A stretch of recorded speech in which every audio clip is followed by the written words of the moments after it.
Hello అండి, welcome back to our channel colours of life. And ఇప్పుడు time ఎంత అవుతుందో తెలుసా? ఇక్కడ కాశీలో 3:45 అంటే 3:45 అనమాట. కానీ ఇక్కడ చలిమంట వేసుకొని ఎక్కడ చూసినా ఇంతే అండి పరిస్థితి. ఎందుకంటే చాలా చాలా చలి ఉంటుంది.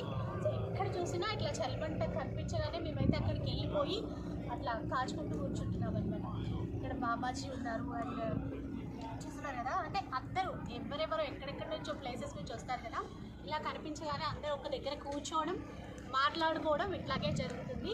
అండ్ సార్ చూస్తున్నారు కదా, ఇక్కడ ప్రైవేట్ స్కూల్లో టీచర్ అంట, ఆజంగఢ్ అంట, వాళ్ళ ఓన్ ప్లేసెస్ వచ్చేసి ఇక్కడ వాళ్ళ బ్రదర్ ఉన్నారు. సో అందుకని వచ్చారు. ఇట్లాంటి సీన్స్ అయితే మనకి హైదరాబాద్లో అస్సలు కనిపించవండి. కాశీలో ఈ సీజన్లో వస్తే కనుక ఇలాంటివన్నీ చూడొచ్చు. అంటే చాలామంది మాట్లాడుతూ ఉంటారు కాబట్టి వాళ్ళ కల్చర్